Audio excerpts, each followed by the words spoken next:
Some local councils are criticising Peter Dutton's plan to force them to hold citizenship ceremonies on January 26, even demanding they be compensated. Joining me live is Fairfield Mayor Frank Carbone from Western Sydney. Frank, it's good to see you once again. Morning. Are you for or against this move by Peter Dutton?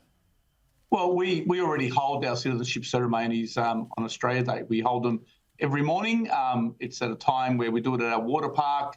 It's not so hot, and people are able to also enjoy the rest of the day afterwards. So I just think that councils should be holding citizenship ceremonies either at the very least on the night before, which allows, residents to attend to enjoy Australia Day somewhere else, or on the day itself. Here in Fairfield, we actually do it on a day itself, and we find that it works. And so we're quite pro Australia Day and citizenship ceremony celebrations on the actual day.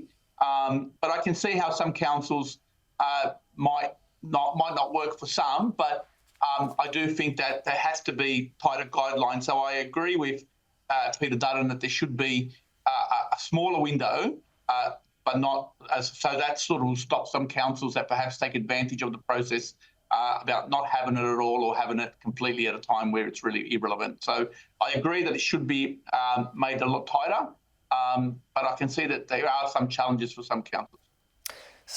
And some of those challenges that some councils are saying include staff shortages, which leads to higher costs. It does. And also they're saying it's too hot as well. And some councils are even saying that they should be compensated, even though that in the past they used to have it on January 26 all the time. So what do you think about those reasons and also how they're calling to be compensated? I mean, we would always ask for more money. Every level of government always does. But at the end of the day, it's Australia Day. It's a really important day. So we just wear it. We think that ultimately the community wants to celebrate Australia Day. They want to have citizenship on that day. Yes, it costs double the amount of money and it's hard to get staff. And also residents sometimes plan to have a barbecue somewhere else, so might not be able to attend. But our experience has been that it has worked, that people have come. We have managed to get staff in, and that's why we do it early in the morning. We do it at 9 a.m. before it gets really hot. We do it at our water park. So by 11 a.m., we conduct a ceremony on Australia Day, and then everyone can go and enjoy a barbecue or get together with friends and family and enjoy the rest of the day, which is all about coming together as Australians and being proud of it. I think that many councils take advantage of the current system. They use it. They're a little bit woke, in my view, compared to our council, and they sort of try and find an excuse to not hold it. And I think that's a real shame.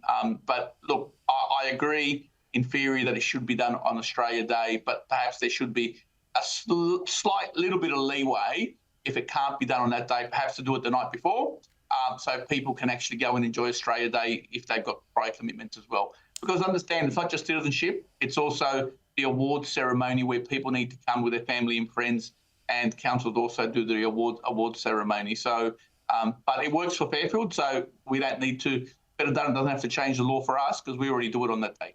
Yeah, so you think just tightening that window. There's 537 councils in Australia. 81 councils made the move to have their ceremonies outside of January 26. That's 15%. I mean, how much of an issue is this really? It's not really. It's only a small amount of councils, and they've probably got an agenda. I mean, the majority of councils, just by those figures, you can see, want to celebrate Australia Day. They want to have citizenship on that day. And like I said to you, I don't think it's a big issue, but I think it's important. And I think the thing I do agree with Peter Dutton is that he's trying to instill pride and actually trying to value the importance of the day by having it on Australia Day. I think we all recognise and accept that it would be beautiful to have every single one of those ceremonies on that one day, which is a very, very important day to us all.